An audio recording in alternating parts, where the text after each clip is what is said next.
I was sitting in the kitchen of a local community chef one afternoon, my heart heavy with restlessness and frustration. I looked at the chef, who was busy prepping ingredients, and finally spoke my mind.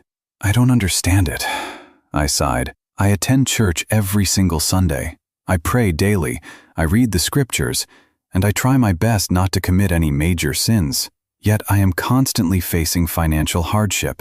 Nothing seems to work out for me, and it feels like my prayers never cross the ceiling." The chef looked at me, gave a knowing nod, and said, "Let me get this stew going on the stove first, my friend, and then we will talk." I watched as he placed a large metal pot on the stove. He threw in the chopped onions, the garlic, the fresh tomatoes, the salt, the pepper, and a beautiful blend of rich spices. With everything inside the pot, he walked over, sat down across from me, and began chatting about the weather and the neighborhood. A few minutes passed, and I kept glancing over at the stove. Finally, I noticed something vital. "Hey," I interrupted him, pointing at the stove. "You forgot to turn on the burner. There's no fire under the pot." The chef shrugged calmly. "Oh, don't worry about it. Everything the recipe calls for is already inside the pot. It'll cook."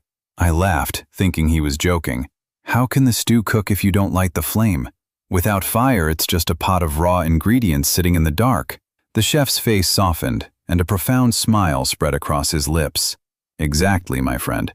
And that is the answer to your question."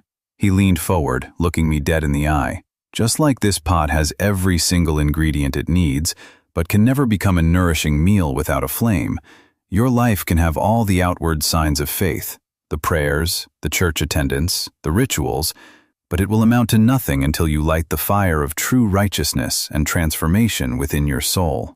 The chef stood up and walked back toward the stove. "The flame you need to ignite is the fire of your own conscience and character. You have to burn away the anger, the greed, the jealousy, the deceit, and the selfishness inside you. You have to season your life with genuine love, humility, and service to those around you. That is how the soul truly cooks, and that is when your connection with the Almighty becomes real." He looked back at me over his shoulder. "If you keep praying with your lips while cheating your neighbors, harboring bitterness, and refusing to help the poor, your faith is just an unlit stove.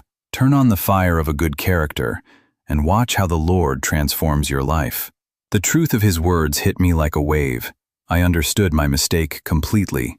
I thanked the wise chef, stood up, and left with a completely renewed spirit. We often find ourselves complaining that our prayers go unanswered, or that our lives lack blessings, yet we rarely examine the state of our own hearts. Going through the motions of faith means very little if our daily actions do not reflect the teachings of Christ. True peace and divine favor do not come from empty rituals. They come from a life lived with integrity, kindness, and love for God's creation. Let us light the fire of character within ourselves today, so our lives can truly reflect His grace. Amen. If you enjoyed this story, please support our page by sending stars and becoming a subscriber.